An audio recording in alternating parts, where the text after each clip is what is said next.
Happy New Year everyone! Ayan, so magbibigay lang po tayo ng update. Malapit na tayo mag 6 months, yung sinasabi natin na healing time sa ating tenga. So, kumusta na po tayo?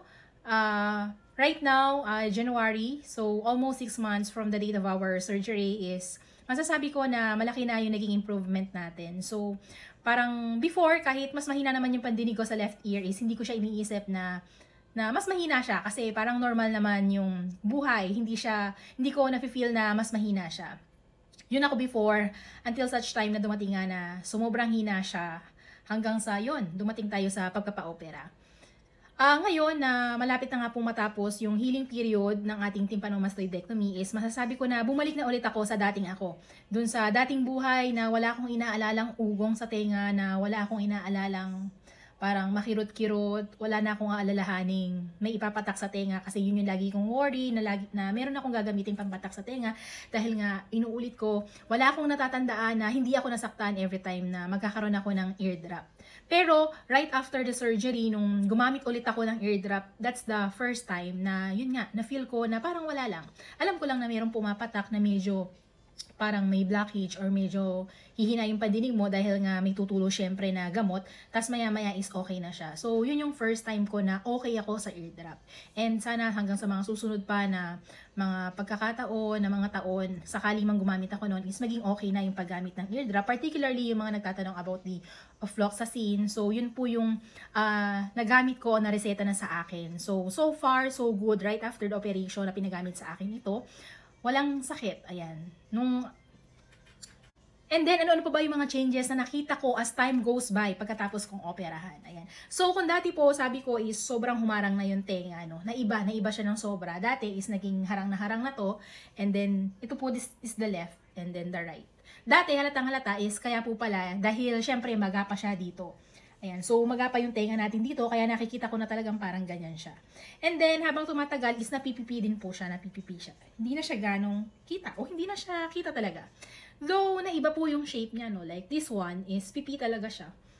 Medyo, mapapansin mo naman na medyo naging letter C siya talaga. Yung medyo, syempre, nung tinatahi po siya dito sa likod, siguro is naiipit siya, no? Pero, so far, so good. Hindi na yung tulad talaga na dati na parang feeling ko is, pag ganyan ko is, kitang-kita siya. And then, as to pain po,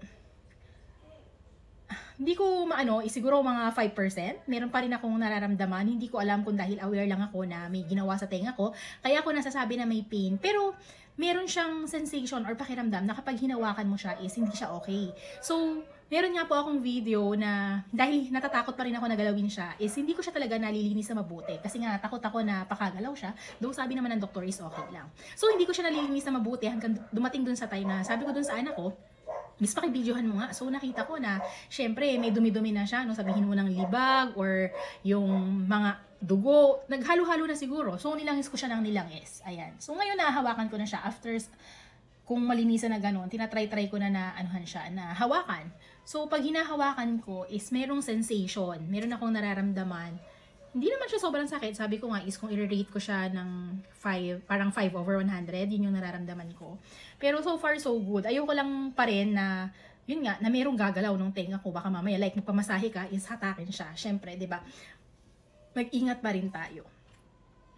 Pagkatapos naman sa tinnitus or yung ugong na narinig natin na parang ting toot whatsoever, kung ano man tunog yung naririnig natin, is right now, parang hindi naman po ako ulit na nakakaramdam ng ganun. Or kung meron man, kasi bago ako operahan is nagkaroon ako noon.